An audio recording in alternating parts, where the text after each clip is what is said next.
Olá, pessoal. Boa tarde, boa noite. Meu nome é Alexandre, eu falo do Brasil e eu vou estar compartilhando com vocês um pouco sobre experiência de robótica na educação. Mas eu vou fazer uma fala bem dinâmica, aproveitando esse tempo que a gente tem, e dentro dessa fala tentar passar para vocês bastante informação voltada mais a um nível de professor acadêmico, para alguém que quer multiplicar conhecimento.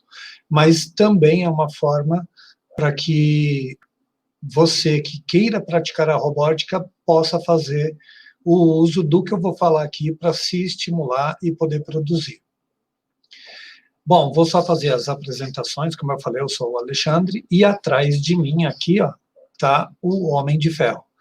O Homem de Ferro é legal falar dele, porque o Homem de Ferro tem tudo a ver, ele é uma peça que eu construí, e é uma peça voltada puramente para fins educacional. Então, ela é uma armadura tamanho real, só que, na verdade, ela foi construída toda baseada em materiais comuns, extremamente simples, como papel, cano de PVC, tábua de cortar carne, LEDs, coisas comuns. E a partir desse material comum, eu consegui produzir essa peça do Homem de Ferro, que é uma peça bem famosa na Campus Party Brasil e que já participa de eventos desde 2012, essa peça. E o que acontece? O Homem de Ferro, ele representa várias coisas que eu considero muito importante quando se fala de robótica, né? Para se falar de robótica, uma coisa muito importante é falar de inclusão. Você não pode falar de robótica ou falar de smart cities, cidades inteligentes, quando as pessoas não têm acesso à robótica, quando as pessoas, a população, a periferia, não têm acesso a aprender sobre robótica. Então, é comum se falar sobre impressão 3D e outras tecnologias, mas que, na verdade, são tecnologias que elas acabam não sendo acessíveis para todos. E a ideia, né, quando eu produzi o Homem de Ferro, era justamente isso, mostrar um trabalho produzido a partir de dobradura de papel. Então, isso que vocês estão vendo é dobradura de papel, que é uma técnica chamada Pepakura. E depois dessa peça, desse quebra-cabeça de peças construído em papel, eu fiz o endurecimento das peças, montei um esqueleto de PVC, tipo aquele desenho de criança mesmo, né, que é só os gravetinhos, e sobre esse esqueleto de PVC, de cano de PVC, eu encaixei as peças e fui prendendo, usando aquele spray de espuma expansível. E no final ficou uma peça real, né? E esse projeto ele é feito todo com materiais comuns. Tudo que eu usei para construir ele são materiais que nós encontramos em loja de material de construção, são materiais de reciclagem, coisas de casa. Por exemplo, tínhamos uma bandeja de cortar carne branca, aquele branco meio gelatinoso, mas ele é meio transparente. Então, o que eu fiz? Eu coloquei ele aqui, ó, no reator arc.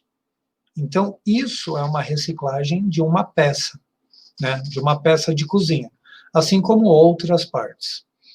E a partir daí, dessa peça construída, nós trabalhamos, então, a robótica dentro da peça.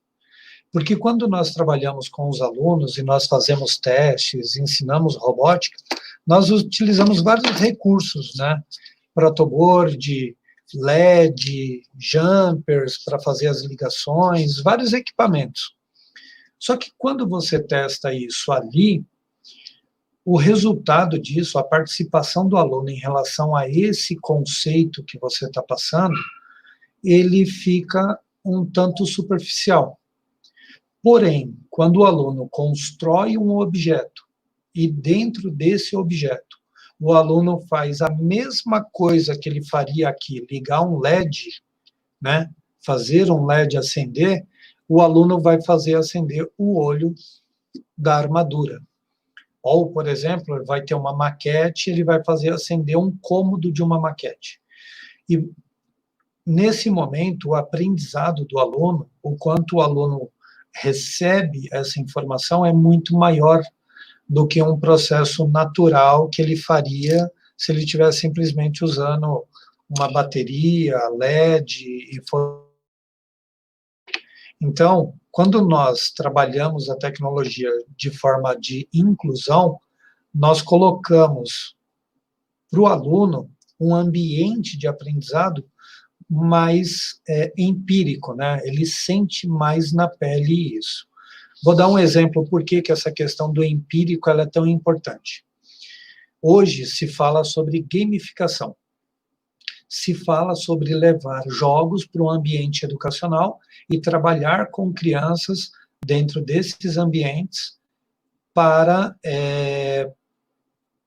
poder, então, fazer um aprendizado através de jogos. Bom, eu sou da velha guarda, eu sou jogador de RPG e escritor de livros de RPG. E o que acontece? Há 25 anos atrás, eu já falava sobre RPG na educação. Então, o dado comum de RPG são os dados de 6 lados. Só que no RPG nós usamos dados de valores mais variados. Então, tem dados de 20 lados, 10 lados, vários dados diferentes. E o que acontece? No RPG, quando você trabalha RPG, que você mestra o jogo de RPG, você percebe nos jogadores N comportamentos. E a partir disso, eu fui criando um conceito de como jogar RPG. Como criar o universo, como criar a história, como fazer aquele ambiente ser mais divertido ainda. Por consequência disso, eu escrevi um livro de RPG, em 1993, por aí, e eu sempre trabalhei o RPG na educação, há 20 e poucos anos atrás. Eu já usava RPG para falas, para orientação, ensinamentos dentro de ambientes escolares. Hoje, eu uso a mesma técnica que eu usava com RPG para ensinar tecnologia. De que forma eu faço isso? Quando nós falamos de tecnologia, nós falamos de robótica, oficinas de robótica, o aluno, dentro dessas oficinas de robótica, ele vai ser muito parecido com um jogador de RPG. Por quê? Porque no RPG, as coisas que mais são atrativas para a gente, o que mais nos diverte, é a emoção de estar jogando aquilo, é a novidade do que a gente está vendo na nossa frente, é o sentimento de conquista quando nós temos sucesso para obter alguma coisa, ou quando nós não conseguimos, nós passamos a dar mais valor ainda àquilo que a gente está procurando. E dentro do ambiente de aula de robótica, eu criei uma forma de ensinar tecnologia, ensinar robótica, que o aluno vive a mesma experiência de um jogador de RPG. Na verdade, qual é a experiência? O aluno é o protagonista no processo do aprendizado. Ele é mais importante do que a quantidade de ferramentas que eu estou distribuindo, do que a quantidade de materiais de robótica que eu vou trabalhar, a quantidade de equipamentos que a gente tem na mesa. O importante é o aluno. E fazer o aluno se sentir importante, se sentir parte desse processo, é a grande sacada, é o grande ponto nesse momento educacional de tecnologia. Por quê? No momento que o aluno se coloca como protagonista no aprendizado, ele percebe que ele pode fazer coisas fantásticas com aquilo que ele está aprendendo, mas que para que ele faça aquilo, ele tem que se destacar, ele tem que criar, inventar. Você estimula no aluno um comportamento que, tecnicamente, a gente não vê tanto nas crianças no sentido acadêmico, escolar, até mesmo universitário. que é o protagonismo no fazer, criar, né? Geralmente, faculdade, os alunos procuram respostas mais prontas, até mesmo antes da faculdade. Mas nesse momento, não. Nesse momento, ele vai ter que desenvolver, né? Eu posso ensinar para ele como fazer N situações diferentes, N coisas diferentes funcionar na tecnologia. Mas é o aluno que vai ter que pegar o conhecimento que ele adquire e transformar aquilo em algo prático. Vou dar um exemplo. Quando nós falamos de LED, que nós ensinamos um aluno o que é um LED, como que um LED funciona, como que é, né, o funcionamento do LED, ok, ele entendeu. Mas e se você entregar para o aluno 5 LEDs, blocos de papelão, isopor, cola, e você desafia o aluno, fala, olha, você aprendeu a ligar os LEDs. O que você pode fazer com isso que possa representar alguma coisa na nossa casa, no nosso ambiente escolar, na nossa vida? E aí o aluno vai ter que levar aquele conhecimento que ele aprendeu ali naquele momento para uma prática. E nessa prática, ele vai assimilar muito mais do que aquilo que eu simplesmente expliquei no começo. Porque na hora que ele fizer aquela prática, que ele construir alguma coisa e que ele ver aquilo funcionando, é uma conquista para ele. É uma passagem de fase para ele. E isso é um processo orgânico, ele é natural. O próprio aluno passa por esse processo. E eu sempre digo, tem momentos dentro da sala de aula que são momentos que para mim são marcantes. São os momentos quando você percebe no olhar do aluno o brilho nos olhos em relação que ele compreendeu aquilo que você está falando. Ou, por exemplo, quando o aluno dá aquela respirada assim, ele fala, ah, eu entendi. Quando o aluno fala aquilo, ele fala com emoção, com um carinho muito grande. E isso é algo fantástico, porque quando nós falamos de tecnologia, eu posso falar para vocês sobre placas de robótica, placas Arduino, vários modelos, várias configurações diferentes, sensores, placas de controle. Eu posso mostrar um monte de coisa para vocês, né? E o que vai acontecer? No primeiro momento, o aluno vai pensar que essas coisas não são acessíveis. Elas não são baratas, não são tão fáceis de adquirir e assim por diante. Então, o que eu faço? Eu começo um trabalho, primeiro, de inclusão. Por exemplo, eu tenho um exemplo bem aqui do meu lado.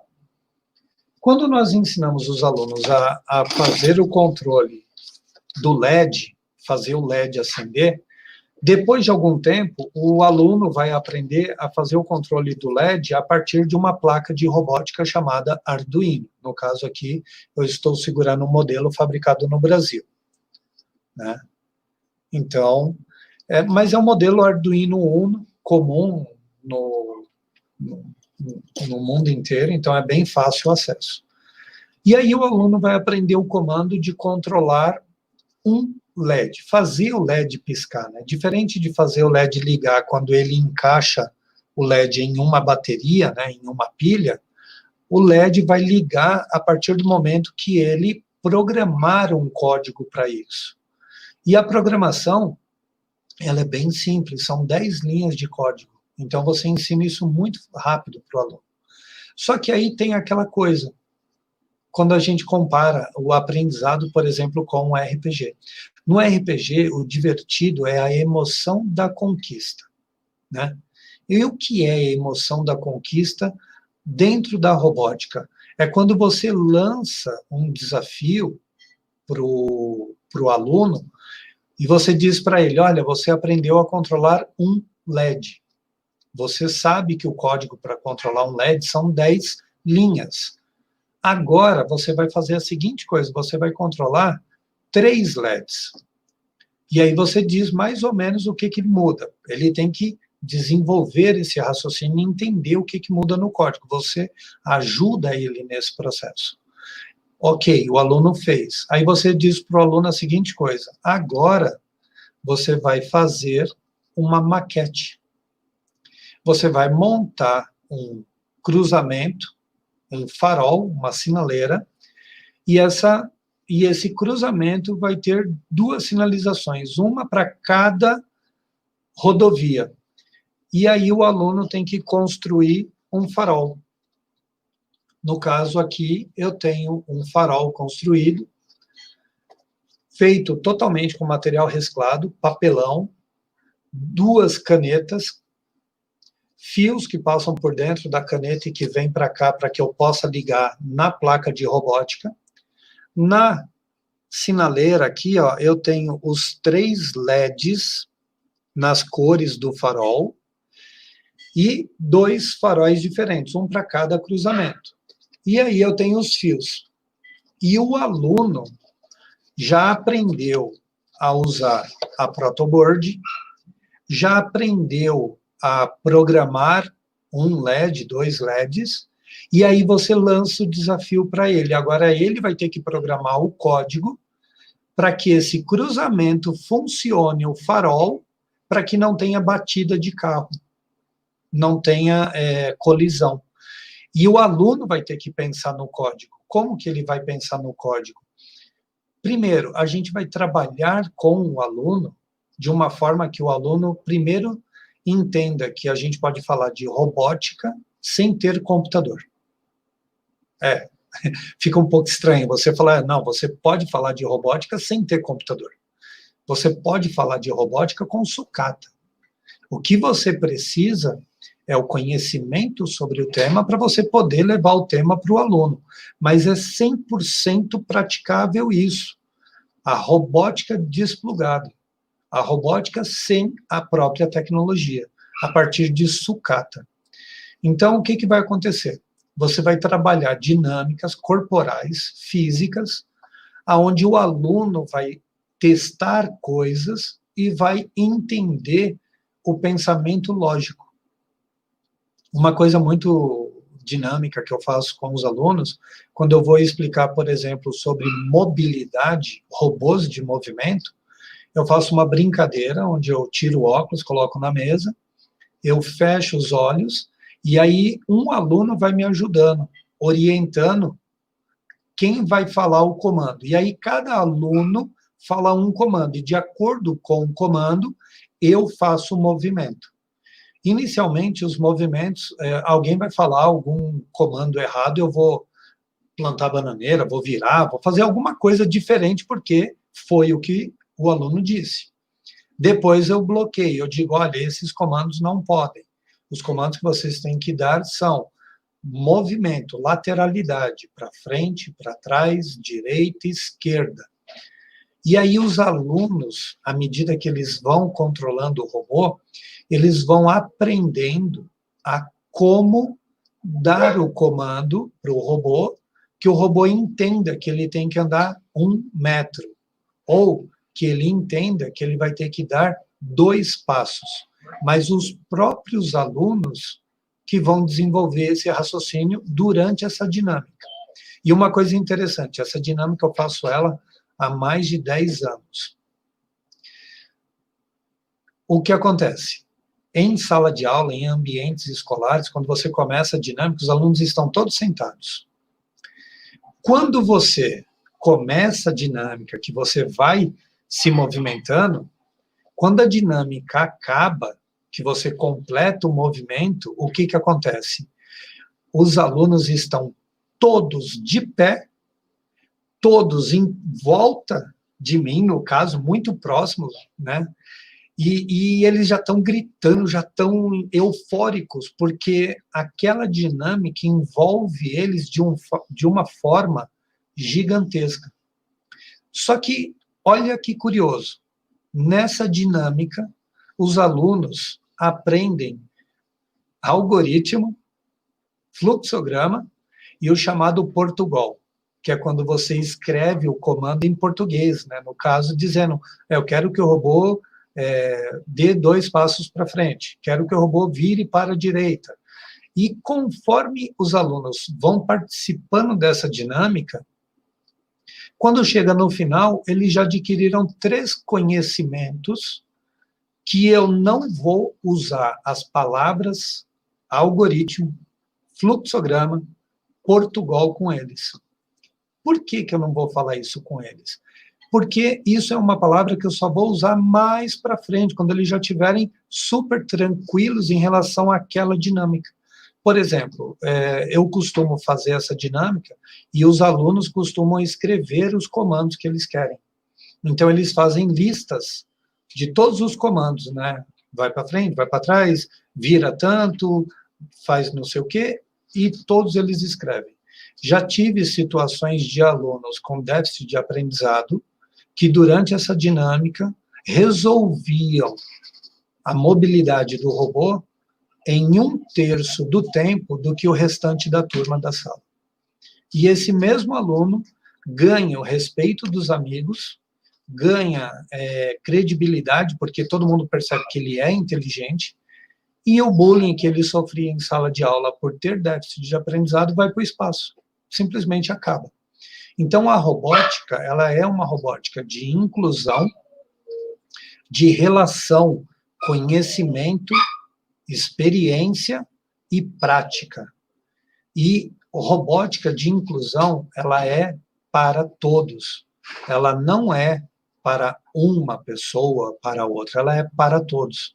Já tive casos de alunos que tinham algum déficit de aprendizado ou mesmo algum outro problema mais sério e os alunos se desenvolveram durante a aula.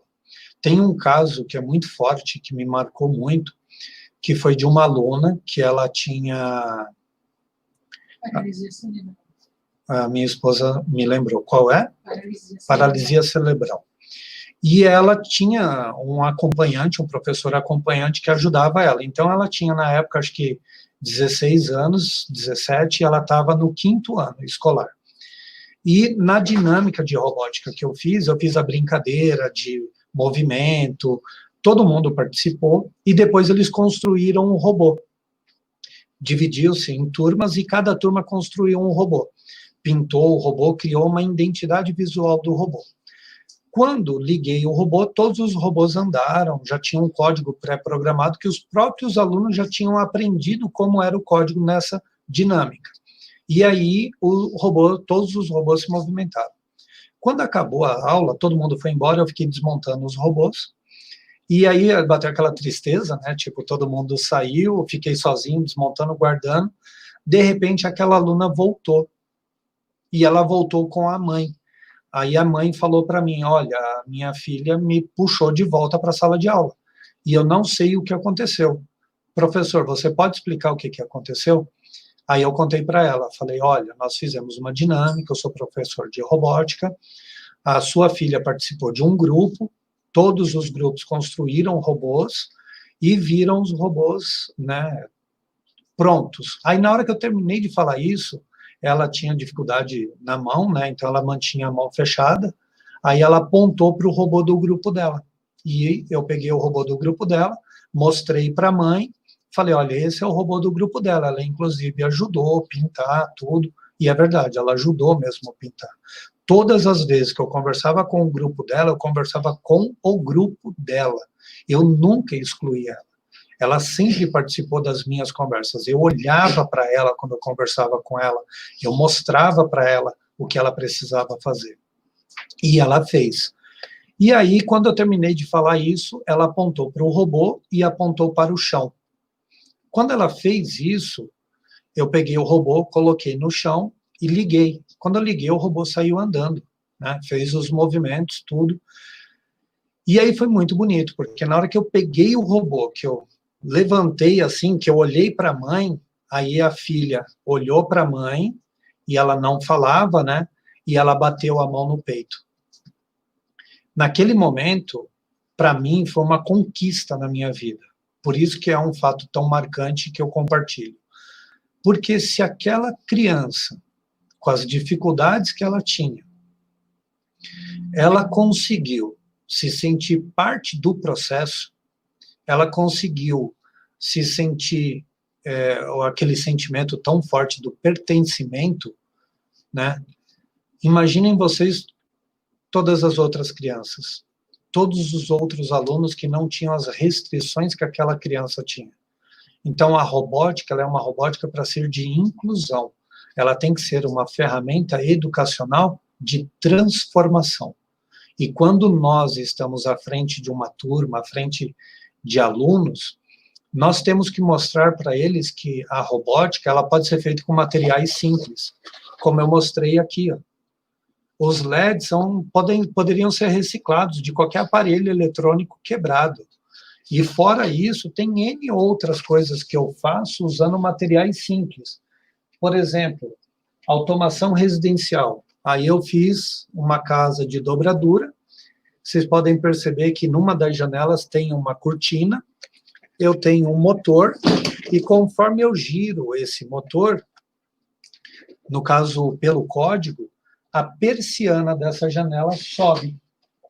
A persiana sobe e depois desce. É um negócio bem legal. Eu tenho um outro projeto feito com papelão, e esse projeto é bem interessante. Por quê? Esse projeto visa desenvolver conhecimento lógico, porque a partir do momento que um aluno puxa o fio, o elevador sobe. E aí o aluno, manualmente, ele vai ter que fazer um jeito de descobrir como colocar o elevador na frente dele, né, assim, e como que ele teria que puxar essa corda para que o elevador parasse no andar que ele quer. Então, ele vai ter que aprender a controlar o tempo. Ele vai aprender conceitos que, quando ele for para a robótica, ele já tem toda a lógica pronta na cabeça.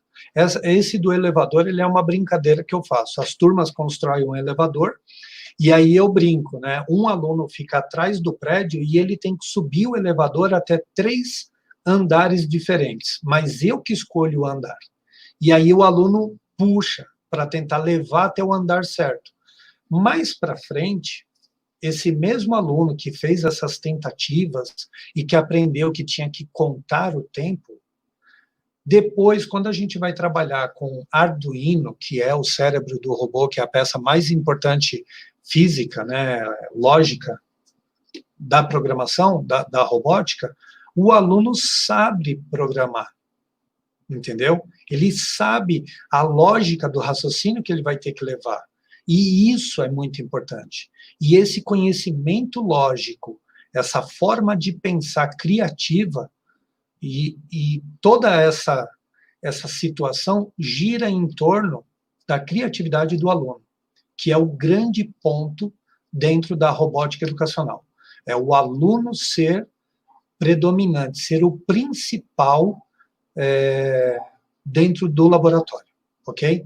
Então, é isso. Gostaria de agradecer a vocês. Eu vou passar aqui o meu contato. Peço que mandem perguntas, por favor, ok? E eu vou responder as perguntas de vocês no meu e-mail, no WhatsApp, vocês escolhem, tá bom? Pessoal, muito obrigado, hein? Até mais.